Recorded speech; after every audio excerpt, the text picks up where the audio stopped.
Let's talk about how a real estate agent could work for you in North Carolina. The law regarding this varies from state to state, and that's probably why we should talk about it. In North Carolina, an agent, also known as a broker, can work several different ways.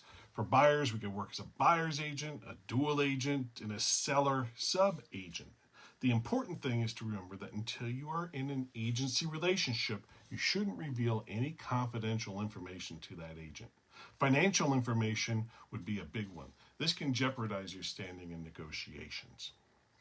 A buyer-agent relationship means that I work for the buyer.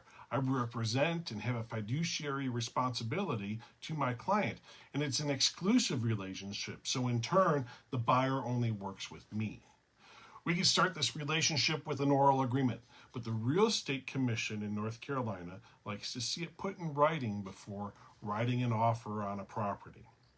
As a buyer agent, I owe the client certain duties like loyalty, duty of care, confidentiality, and overall promote the interests of the buyer. So share everything with a buyer agency. It's a professional relationship like an attorney. And I would be on your side and help you get what you want.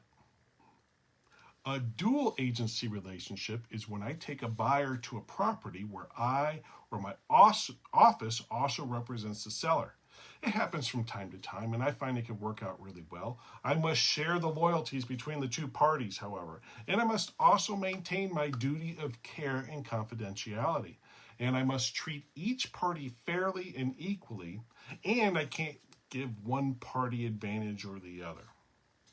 So there's also something called designated dual agency. Let's say we're in that dual agency situation and you decide you want exclusive representation. We can do that. The firm would represent both parties, but designate an agent for the seller and a different one for the buyer. And this works out great if the buyer agent represents the buyer and another agent represents the seller in the same firm. The only time it doesn't work out is if the two agents know about each other's business and clients, or share a desk, or can access each other's emails, etc., because you lose that duty of confidentiality. Seller or sub-agent or unrepresented buyer is when the buyer chooses not to be represented at all. I haven't once had somebody ask me to not be represented as a buyer. In this case, I would hold no loyalty to the buyer and represent the seller only. So instead of helping you buy a property, I'm selling you a property. And again, I don't work this way. If you have any questions about this, reach out to me. I'd be happy to take a deeper dive into this with you.